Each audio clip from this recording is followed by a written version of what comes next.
Richard Levitt was charged with a count of accessory to first-degree murder, and Ryan Miller was initially arrested on an attempted murder charge. However, the victim later died, and we expect that charge to be increased to murder.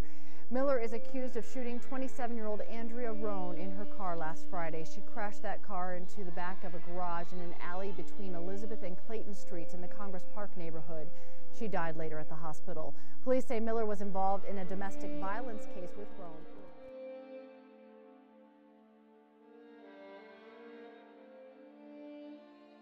That's why 27-year-old Ryan Miller is being held without bond here at the detention center, facing a first-degree murder charge in that shooting. Meantime, we're learning disturbing details of what led up to it. A day later, a memorial sits where Andrea Roan's car crashed after the 27-year-old was shot while driving away from her North Congress Park apartment. Friends tell 7 News the shooting marked the end of a frightening breakup from her boyfriend Ryan Miller around Thanksgiving. Adams County School District 14 officials confirm Roan worked as a 5th-grade teacher here at Alsop Elementary in Commerce City. This year, Roan's first heading a class. A friend who was too emotional to go on camera issued a statement to 7 News saying, quote, "To her family's credit, she came from a line of strong, talented women, and I wouldn't have expected anything less from her." A neighbor heard the shooting that ended Roan's life.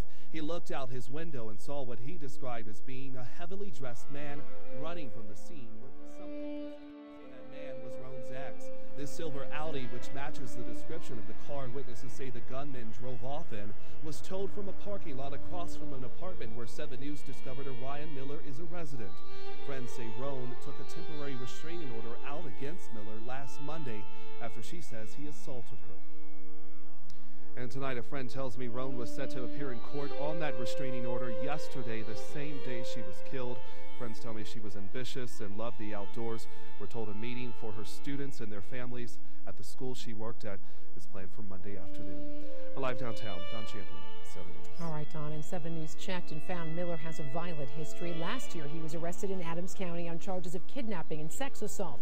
The case was dropped last month because the victim didn't want to move forward with the case.